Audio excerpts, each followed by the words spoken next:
এক বাপের বেটা হলে হাইকোর্টে নিয়ে যাব, যত বড়ই বাপুর মাথায় থাকুক না কেন, কেন্দ্রীয় বাহিনীর উদ্দেশ্যে বললেন দেবাংশু।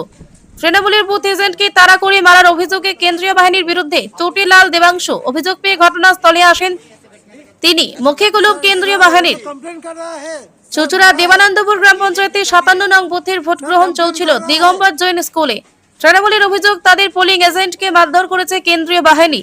পোলিং এজেন্ট সমিত দাসের অভিযোগ, তিনি সকাল থেকেই বুথে ছিলেন, এরপর প্রিসাইডিং অফিসারকে জানিয়ে রিলিফ নিয়ে বাইরে বেরিয়েছিলেন। কিছুক্ষণ পরে যখন আবার বুথে ঢুকতে যায়, সেই সময় কেন্দ্রীয় জওয়ানরা তাকে মারধর করে বলে অভিযোগ।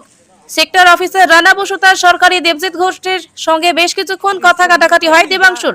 সহকারী সেক্টর অফিসার দেবজিৎ ঘোষ বলেন, আমরা এই ঘটনার এখনো রিপোর্ট পাইনি, আমরা সব দেখে রিপোর্ট পাঠাবো, আমরা ঘটনার রিপোর্ট পাঠাবো। क्या क्या क्या बोलना चाहेंगे, क्या बोलना चाहेंगे? आप क्या किसी को मारा है? आप लोग किसी को मारा है? कौन था यहाँ पे? कौन था ड्यूटी में? सर कौन था ड्यूटी में? सर कौन था?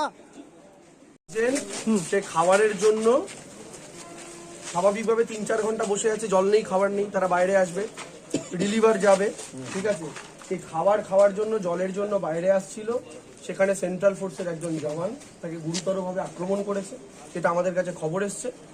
আমরা যখন কমপ্লেন করেছি, এখান থেকে রিপোর্ট পাঠানো হয়েছে যে গায়ে কোনো হাত তোলা হয়নি।